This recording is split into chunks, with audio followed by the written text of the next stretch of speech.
my future ready educators, let's go. All my future ready learners, let's go. All my future ready educators, let's go. Hello everybody, welcome to this video as we talk about the implementation of our innovative plan. Alright, so here is our module here. Now we use Google Slides to build this module. It works pretty well. I would love to get it done, actually coded into some kind of site, but right now we are using Google Slides. Now it is back channeled through Google Classroom, so everything is able to be ran straight from this created module, but it links to Google Classroom to house our content or for students to turn in their work. So we're gonna click here and look, if you look at it, it has a feel like a game because we are implementing gamification in this module. So I want it to feel like a game, okay? So it says click anywhere to start, so we'll click here to start. Now we're on this page, and as you can see, there is this side toolbar. We'll get to that in a little bit. And then there's this title screen where you have different things you can do. So first we want to access overview to see, hey, what is this class about, right? Or what is this program is about? So we click overview and it gives us a simple syllabus to what our class is about here. And then also our 3-column table that gives a lot more information about this class and sort of some of the goals that we look to cover, okay? Now this could be updated over time as we complete this innovation plan. So I'm gonna click back. All right, so now that I've done that, then there's this page that is how to play. Now this is going to be an abbreviated version of what we saw during the overview, and so that students can kind of understand how to play. A lot of times when I kind of implement this in the classroom, students are like, can I start playing? And they think it's a game, like they're actually going to play on their computer when it's gamification that's done in the classroom. So just being a part of class is playing the game. So now this page kind of tells them, well, this is how you play. You have to create and maintain an e-portfolio. All right, you have to complete tasks and create work samples. Okay, you have to collect badges and earn points, learn new skills and passions. You got to choose a personal pathway, which is our quest, and I'll show you that next. All right, then you're going to develop and maintain a peer support group, and then we're going to become a designer or a producer. Now here I talked about these personal pathways, and this was mentioned in the previous video, but I'll just show that here. So I click on the dashboard, this icon here, and it leads me to the quest dashboard. So they talked about choose a personal quest, all right, or a personal pathway. So when you click on one of these quests, which we have these, like this is coding, this is like media production, graphic design. So when students click on here, they're led into Classcraft into a quest that has multiple courses. Now this was covered in an earlier video, so I won't really go into depth with that, but it just lets them know that you will be picking through these, kind of your own personal choice on how you kind of navigate your way through class. But students know exactly what to do through each e-portfolio checkpoint, okay? So students do know that they are going to maintain an e-portfolio. That's kind of the main goal in the class. So we're gonna go back here again.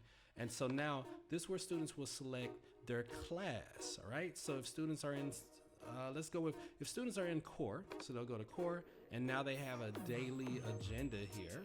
And so, on this day we'll be doing a bell ringer. Now this bell ringer will be synchronous. This will happen all together, whether you're in class or if it was blended where some students were at home, this would work.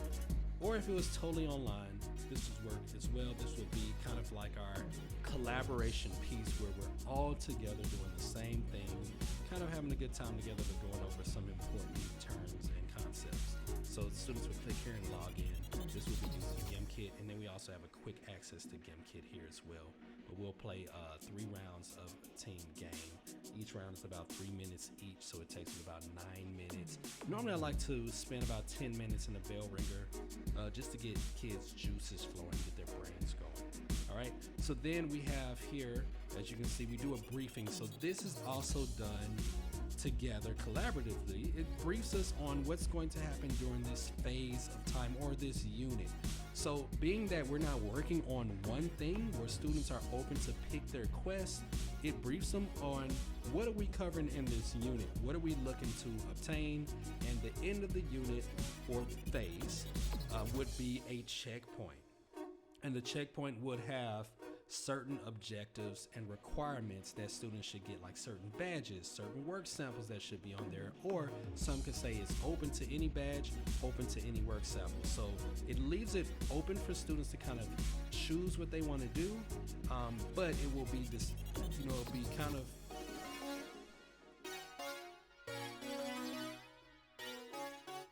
but it will be intentional on what we're looking to see on your e-portfolio. Okay, and then they obviously have like an exit ticket that they will submit every day in class. So I'm gonna just click the X to go back. All right, so we're back here. We have a message board, and so this message board we can give information to any important details that's going on throughout the program. Okay, so we're gonna go back to this page here, and so this was added based on the feedback from my peer group. So here is a grading page where it talks about how students will be assessed in the class. So I'll just kind of go through it. It says all students in the Design and Innovation program is required to develop and maintain an e-portfolio. Okay, so students know that, hey, I need to develop this and maintain it, right? Which means that they're going to continuously update it with information that they have obtained throughout the class. All right, now summative grades are assessed through the checkpoints. All right, so we have a checkpoint where we look and see what do you have on your e-portfolio.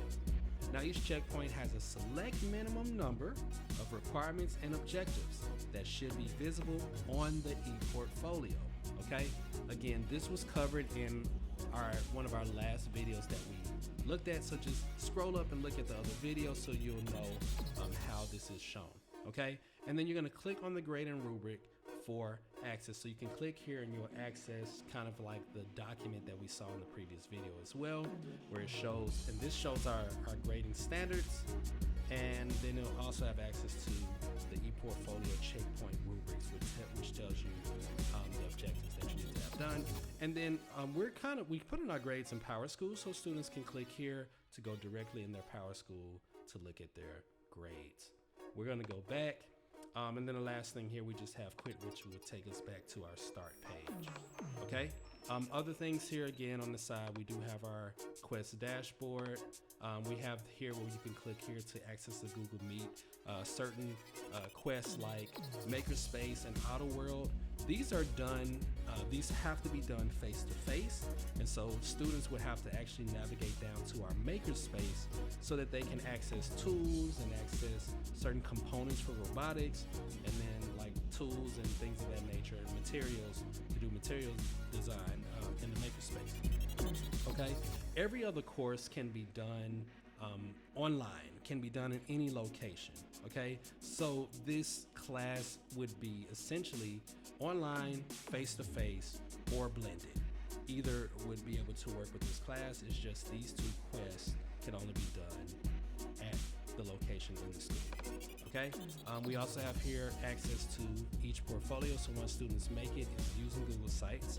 So they'll click here, I'll navigate them straight to Google Sites, and they can access their e-portfolio. This is a Flipgrid help desk. I'll click it and see, so we can take a look at it. And so this was actually something I added based on the feedback of my peers. So students are able to access this, okay? And when they do, they'll be able to kind of click on this and use their Google accounts from school.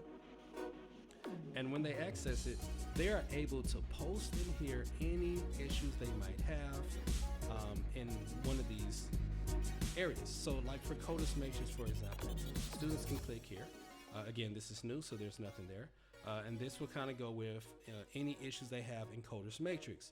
So let's say they're on a certain stage in a coding program such as CodeHS or Code.org, or if they're using Scratch, and they have an issue. What we want to do is, one way is for students to post their troubleshooting issue here on the Flipgrid. And so what can happen is that they're going to screen record it, talk about it, and say, hey, here's the problem I'm having, and they kind of post it. Then other students can get on here and answer it with a screen recording of them kind of answering the issue. This creates a great resource for students to come back to or to look at to kind of solve some of their problems. One thing with this system is that some of the challenges is that it can go everywhere, right? Because students can kind of work on whatever they want. So we want smooth selling to where the teacher is just a facilitator, and the most thing that we're doing in the classroom is approving. We're looking, we're giving feedback. So we have a huge feedback loop, all right? And then we're also approving students to move forward and get badges or give them points for collaborating or for helping out another student or for just displaying certain things in our student profile. And so we're just facilitators, we're coaches in the classroom. We're just helping students out. We're coaching them on, hey, here's what's great, here's what you should do. Here's kind of our feedback, as well as we're providing a peer network feedback as well. So it's all about feedback. It's all about approving. It's all about the teachers being facilitators in that space, okay? So this classroom is extremely student-centered, okay? This is our leaderboard. Again, we kind of mentioned this before, and then this is access to some of our bell ringer things that we use in the class, okay? Well, I hope that you all have a good idea of what our implementation module looks like. We're looking at adding, as you can see back here, we talked about the DIX class, and what we're trying to do is reach outside of our classrooms. These three are our classrooms, but this is for our club, but we can also give other students access to the class so they can venture into the quest and classcraft, and they can also learn other skills and things that they can add into what they're doing in their other classes. So that's what's great about this program, and this is what we're trying to build. We've already begun implementing this a while back. This is kind of the newer versions that's been developed throughout this master's program, which is awesome. And then where we're trying to move forward is to implement this school-wide, and so we kind of started it, and we want to see how that goes moving forward. So I look forward to this kind of coming to fruition a little bit more as we move forward into the direction that we want to go with this. All right, thanks so much for watching.